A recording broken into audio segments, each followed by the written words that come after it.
ಭಾಗ್ಯಶಿಲ್ಪಿಗಳು ಗದ್ಯ ಭಾಗವನ್ನು ನೋಡ್ತಾ ಇದ್ದಂತಹ ನಾವು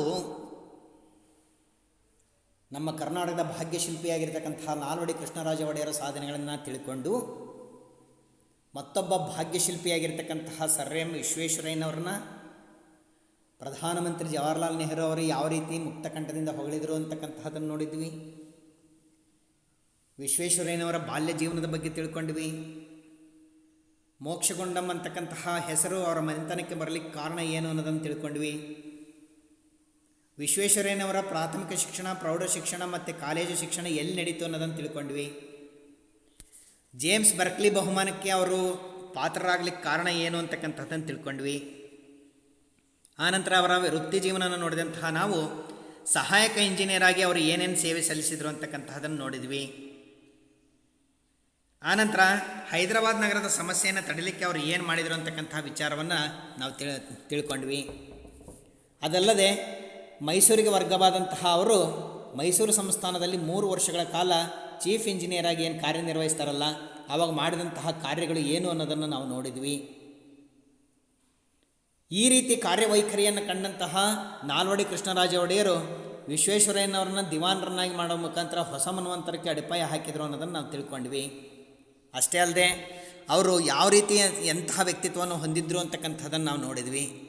ಜೊತೆಗೆ ಈ ಒಂದು ಆಡಳಿತದಲ್ಲಿ ಎಂತಹ ಒಂದು ಮಾದರಿಯನ್ನು ತಂದರು ಅಂತಕ್ಕಂಥದ್ದನ್ನು ನೋಡಿದ್ವಿ. ಹಾಗಾಗಿ ಇದರಿಂದ ಮೈಸೂರು ಮಾದರಿ ಅಂತಕ್ಕಂಥ ಹೊಸ ಆಡಳಿತ ಮಾದರಿ ಜನ್ಮ ತಾಳ್ತು ಅಂತಕ್ಕಂಥದ್ದನ್ನು ತಿಳ್ಕೊಂಡಿದ್ದೇವೆ. ಈಗ ಶಿಕ್ಷಣಕ್ಕೆ ಸಂಬಂಧಪಟ್ಟಂಗೆ ವಿಶ್ವೇಶ್ವರಯ್ಯನವರು ಏನೆಲ್ಲ ಸಾಧನೆಗಳನ್ನು ಮಾಡಿದರು ನೋಡ್ರಿ.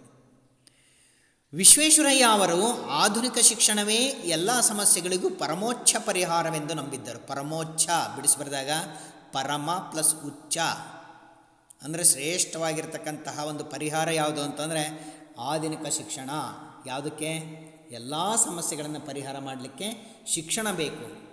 ಅದು ಯಾವುದೋ ಹಳೆಯ ಶಿಕ್ಷಣ ಅಲ್ರಿ, ಶಿಕ್ಷಣದಲ್ಲಿ ಹೊಸತನ ಇರಬೇಕು ಅಂತಂದು ಅವ್ರು ನಂಬಿದ್ದರು. ಶಿಕ್ಷಣವು ಸಂಜೀವಿನಿ, ಶಿಕ್ಷಣದಿಂದ ಎಲ್ಲ ದೊರಕುತ್ತೆ.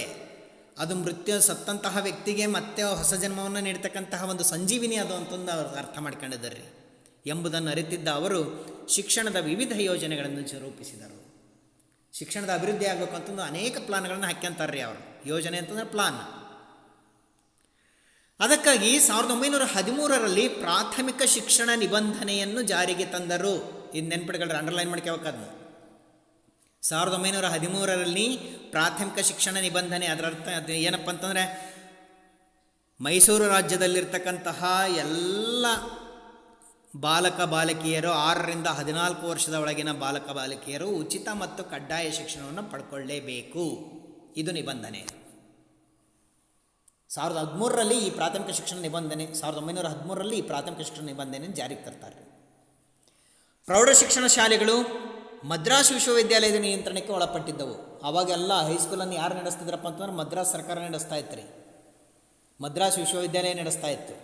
ಇದನ್ನು ಬದಲಿಸಿ ಸಂಸ್ಥಾನವೇ ಪ್ರತ್ಯೇಕವಾದ ಪ್ರೌಢ ಶಿಕ್ಷಣದ ಅಂತಿಮ ಪರೀಕ್ಷೆ ನಡೆಸುವ ಯೋಜನೆಯನ್ನು ಆರ್ಥಿಕ ಪರಿಷತ್ತಿನ ಮೂಲಕ ರೂಪುಗೊಳಿಸಿದರು.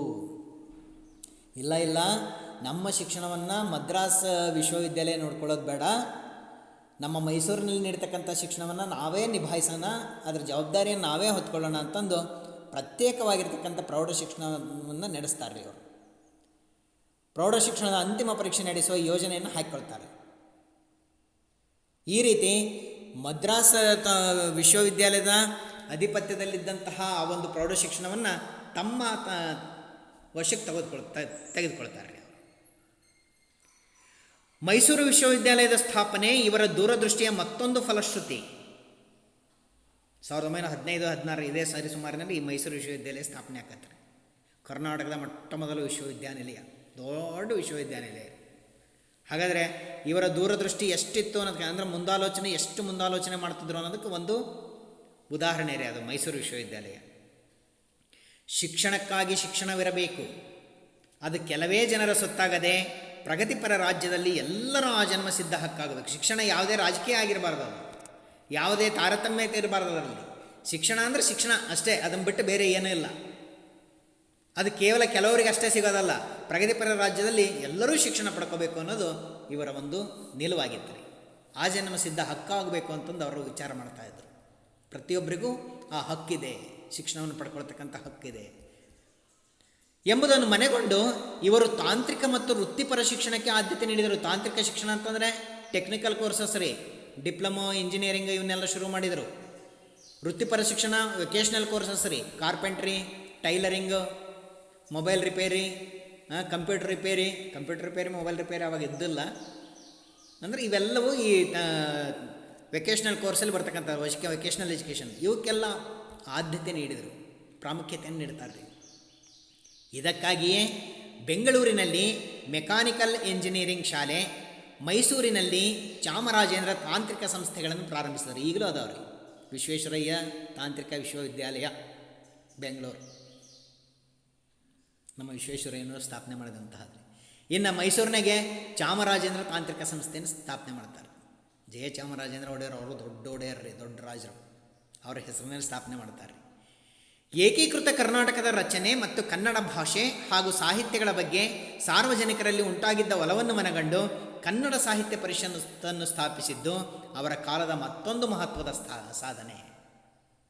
ನೋಡ್ರಿ, ಶಿಕ್ಷಣಕ್ಕೆ ಏನೆಲ್ಲ ಅವರು ಪ್ರಾಶಸ್ತ್ಯವನ್ನು ನೀಡಿದರು ಅಂತಕ್ಕಂಥದ್ದು.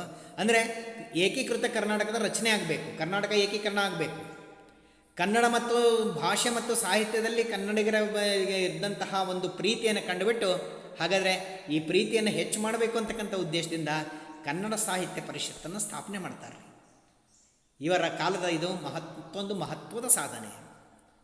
ಈ ರೀತಿ ಶಿಕ್ಷಣಕ್ಕೆ ಅವರು ಸಾಕಷ್ಟು ಕೊಡುಗೆಗಳನ್ನು ನೀಡ್ತಾರೆ. ನೋಡಿರಿ, ವಿಶ್ವೇಶ್ವರಯ್ಯನವರು ಶಿಕ್ಷಣಕ್ಕೆ ಯಾವ ರೀತಿಯ ಸೇವೆಯನ್ನು ಸಲ್ಲಿಸಿದರು ಅಂತಂದರೆ 1913ರಲ್ಲಿ ಪ್ರಾಥಮಿಕ ಶಿಕ್ಷಣ ನಿಬಂಧನೆ ಜಾರಿಗೆ ತರ್ತಾರೆ. ಪ್ರೌಢ ಶಿಕ್ಷಣ ಶಾಲೆಗಳು ಮದ್ರಾಸ್ ವಿಶ್ವವಿದ್ಯಾಲಯ ನಿಯಂತ್ರಣಕ್ಕಿದ್ವಲ್ಲ, ಅವನ್ನ ಬದಲಾವಣೆ ಮಾಡಿ ಪ್ರೌಢ ಶಿಕ್ಷಣದ ಅಂತಿಮ ಪರೀಕ್ಷೆಯನ್ನು ನಡೆಸ್ತಕ್ಕಂಥ ಯೋಜನೆಯನ್ನು ಇಲ್ಲೇ ರೂಪುಗೊಳಿಸ್ತಾರೆ.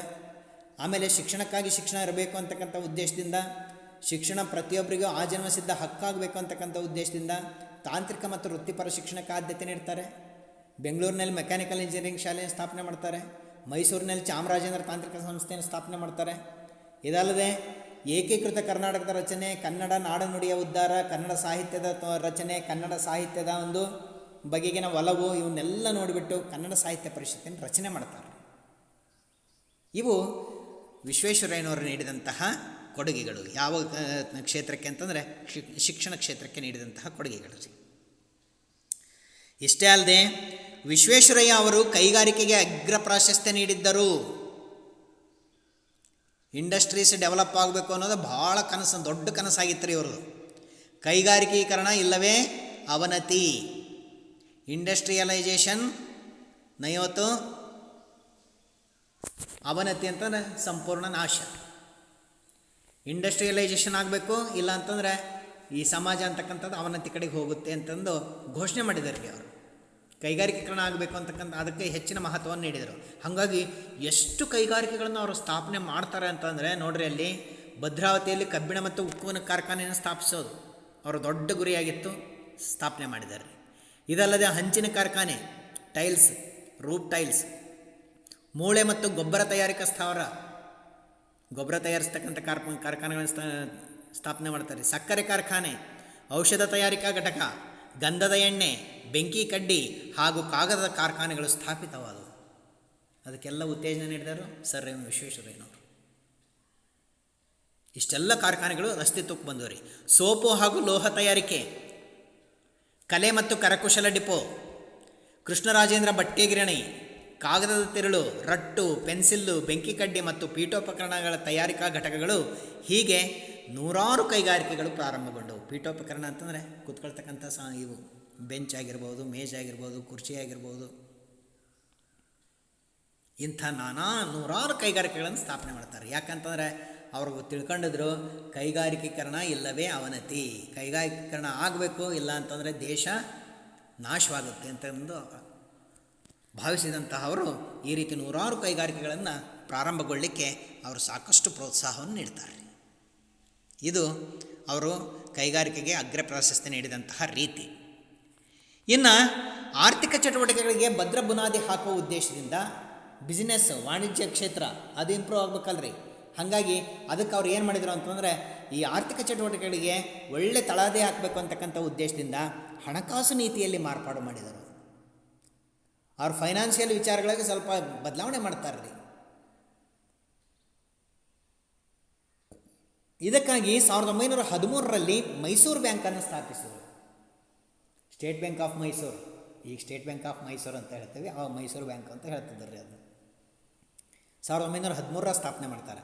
ಅನಂತರ ಉಳಿತಾಯ ಬ್ಯಾಂಕ್ಗಳ ಅಸ್ತಿತ್ವಕ್ಕೆ ಬಂದವು, ಸೇವಿಂಗ್ಸ್ ಬ್ಯಾಂಕ್ಗಳು ಬರ್ತಾವ್ರಿ ಅಸ್ತಿತ್ವಕ್ಕೆ. ಕೈಗಾರಿಕೆಗಳ ಅಭಿವೃದ್ಧಿಗೆ ಫೀಡರ್ ಬ್ಯಾಂಕ್ ಹಾಗೂ ಕೈಗಾರಿಕಾ ಹೂಡಿಕೆ ಮತ್ತು ಅಭಿವೃದ್ಧಿ ನಿಧಿಗಳು ರಚಿತಗೊಂಡವು. ಸಾರ್ವಜನಿಕ ಜೀವ ವಿಮಾ ಯೋಜನೆ ಜಾರಿಗೆ ತಂದರು. ನೋಡ್ರಿ, ಕೈಗಾರಿಕೆಗಳ ಫೀಡರ್ ಬ್ಯಾಂಕ್ ರಚನೆ ಮಾಡ್ತಾರೆ, ಕೈಗಾರಿಕಾ ಹೂಡಿಕೆ ಮತ್ತು ಅಭಿವೃದ್ಧಿ ನಿಧಿಗಳನ್ನು ರಚನೆ ಮಾಡ್ತಾರೆ, ಸಾರ್ವಜನಿಕ ಜೀವ ವಿಮಾ ಯೋಜನೆಯನ್ನು ಜಾರಿಗೆ ತರ್ತಾರೆ.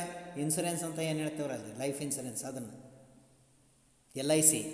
ರೈತರಿಗೆ ಹಾಗೂ ಕರಕುಶಲ ಕೆಲಸಗಾರರಿಗೆ ಸಾಲದ ಸೌಲಭ್ಯ ನೀಡಲು ಸಹಕಾರಿ ಕ್ಷೇತ್ರವನ್ನು ಬಲವರ್ಧನೆಗೊಳಿಸಿದರು. ಕರಕುಶಲ ಕೆಲಸಗಾರರು ಅಂತಂದರೆ ಈ ಮಡಿಕೆ ಮಾಡೋರು, ಮಡಿಕೆ ಮೇಲೆ ಚಿತ್ರ ಬರೆಯೋರು, ಇಲ್ಲಾಂತಂದ್ರೆ ಚಿಕ್ಕ ಚಿಕ್ಕ ಆಟಿಕೆಗಳನ್ನು ಮಾಡ್ತಕ್ಕಂಥವ್ರು, ಗೊಂಬೆಗಳನ್ನು ತಯಾರಿಸ್ತಕ್ಕಂಥವ್ರು, ಕಸೂತಿಯನ್ನು ಹಾಕ್ತಕ್ಕಂಥವ್ರು, ಬಟ್ಟೆ ನೇಯ್ತಕ್ಕಂಥವ್ರು, ಇಂತಹ ಕರಕುಶಲ ಕೆಲಸಗಾರರು ಮತ್ತು ರೈತರು ಇವರೆಲ್ಲರಿಗೂ ಸಾಲ ಸೌಲಭ್ಯ ನೀಡಲಿಕ್ಕೆ ಸಹಕಾರಿ ಕ್ಷೇತ್ರವನ್ನು ಅದನ್ನು ಸ್ಟ್ರಾಂಗ್ ಮಾಡ್ತಾರೆ, ಬಲವರ್ಧನೆಗೊಳಿಸಿದರು. ಪ್ರಾಂತೀಯ ಸಹಕಾರಿ ಬ್ಯಾಂಕ್ಗಳನ್ನು ಸ್ಥಾಪಿಸಿದರು. ಅಲ್ಲಲ್ಲೇ ಒಂದೊಂದು ಪ್ರಾಂತ್ಯದಲ್ಲಿ ಒಂದೊಂದು ಬ್ಯಾಂಕನ್ನು ಸ್ಥಾಪನೆ ಮಾಡ್ತಾರೆ, ಕೋಆಪರೇಟಿವ್ ಬ್ಯಾಂಕ್ಸ್. ರಾಜ್ಯದ ಆಸ್ತಿಯನ್ನು ಹೆಚ್ಚಿಸಿ ಆದಾಯ ತರುವುದರ ಮೂಲಕ ಅಭಿವೃದ್ಧಿ ಕಾರ್ಯಗಳ ಪ್ರಭಾವವನ್ನು ಅಳೆಯಲು ಅನುಕೂಲವಾಗುವಂತೆ ಆಯವ್ಯಯದಲ್ಲಿ ಹೊಸ ದೃಷ್ಟಿಕೋನವನ್ನು ಕಂಡುಕೊಂಡರು. ರಾಜ್ಯದ ಆಸ್ತಿ ಹೆಚ್ಚಾಗಬೇಕಪ್ಪ, ಆಸ್ತಿ ಹೆಚ್ಚಾಗಬೇಕಂತಂದರೆ ದುಡ್ಡು ಬರಬೇಕು, ಅದನ್ನೇ ಆದಾಯ ಅಂತ ಹೇಳೋದಲ್ಲಿ. ಆದಾಯ ತರುವುದರ ಮೂಲಕ ಅಭಿವೃದ್ಧಿ ಕಾರ್ಯಗಳ ಪ್ರಭಾವವನ್ನು ಅಳೆಯಲು ಅನುಕೂಲವಾಗುವಂತೆ, ಅಂದರೆ ಯಾವ ರೀತಿ ಈ ಅಭಿವೃದ್ಧಿ ಕಾರ್ಯಗಳು ನಡೀತಾ ಇದ್ದಾವೆ ಅನ್ನೋದನ್ನು ಅದು ಮೆಜರ್ಮೆಂಟ್ ಮಾಡಬೇಕಲ್ಲ, ಅದಕ್ಕೆ ಆಯವ್ಯಯದಲ್ಲಿ ಅಂದರೆ ಅದು ಬಡ್ಜೆಟ್ನಾಗೆ ಹೊಸ ದೃಷ್ಟಿಕೋನವನ್ನು ಕಂಡುಕೊಂಡರು. ಬೇರೆ ಬೇರೆ ದೃಷ್ಟಿಕೋನಗಳನ್ನು ತರ್ತಾರೆ ರೀ. ಬೇರೆ ಬೇರೆ ನೋಟಗಳನ್ನು ಯಾವ ರೀತಿ ಮಾಡಿದ್ರೆ ಐತೆ ನಾವು ಈ ಅಭಿವೃದ್ಧಿ ಹೊಂದಲಿಕ್ಕೆ ಸಾಧ್ಯ ಅನ್ನೋದನ್ನು ವಿಚಾರ ಮಾಡ್ತಾರೆ. ಇಂತಹ ವಿಶ್ವೇಶ್ವರಯ್ಯನವರು ಈ ರೀತಿ ಕೈಗಾರಿಕೆ ಮತ್ತು ವಾಣಿಜ್ಯ ಕ್ಷೇತ್ರಕ್ಕೆ ನೀಡಿದಂತಹ ಕೊಡುಗೆಗಳನ್ನು ನೋಡಿದಂತಹ ನಾವು, ಹಾಗಾದರೆ ವಿಶ್ವೇಶ್ವರಯ್ಯನವರ ಒಂದು ವ್ಯಕ್ತಿತ್ವ ಯಾವ ರೀತಿ ಇತ್ತು, ಅವರು ಯಾವ್ಯಾವ ಪದವಿಗಳನ್ನು ಪಡ್ಕೊಂಡ್ರು, ಅವರು ಬರೆದಿರ್ತಕ್ಕಂತಹ ಪುಸ್ತಕಗಳು ಯಾವುವು, ಅವರ ಒಂದು ಹುಟ್ಟುಹಬ್ಬವನ್ನು ಏನಂತ ಆಚರಿಸ್ತೀವಿ ಅನ್ನೋ ವಿಚಾರಗಳನ್ನು ನಾವು ಮುಂದಿನ ಪೀರಿಯಡಲ್ಲಿ ನೋಡೋಣಂತೆ. ಇವತ್ತಿಷ್ಟಕ್ಕೆ ನಿಲ್ಲಿಸೋಣ. ಧನ್ಯವಾದಗಳು.